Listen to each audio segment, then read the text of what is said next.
এই সুরাতে যাইবেন গেঞ্জি মেঞ্জি গায়ে দিয়ে, না ভালো পোশাক নিয়ে যাবেন? আল্লাহর ঘরে কেন দুর্বল পোশাক নিয়ে আসেন? ও আল্লাহর দাম এমপি সাহেবের থেকে কম? হ্যাঁ, আপনার এলাকার একটা ছেলের চাকরির জয়েন দিল র্যাবে, ভাইবা পরীক্ষায় ওকে বেতন কত?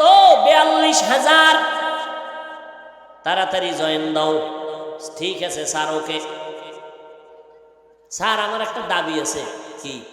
আপনি যা বলবেন, র্যাবের চাকরি করতে গিয়ে সব করব, হাড় ভাঙ্গা পরিশ্রম করতে বলবেন সব রাজি, তবে আমার ছোট্ট একটা আবদার হলো, কালা পোশাক আমি পরবো না, এটার আমি ভয় পাই।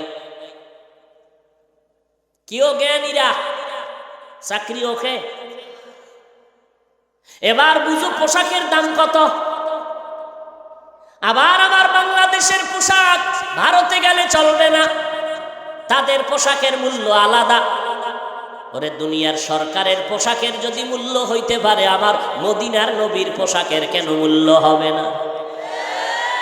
তুমি প্যান্ট শার্ট টাই লাগাইয়া চাকরি করো পেটের ধান্দায়, কোনো আলেম হারাম বলে না, কিন্তু যখন আমার আল্লাহর ঘরে যাও, ওই সময়ে কি মদিনার পোশাকটা পরতে তোমার মনে চায় না?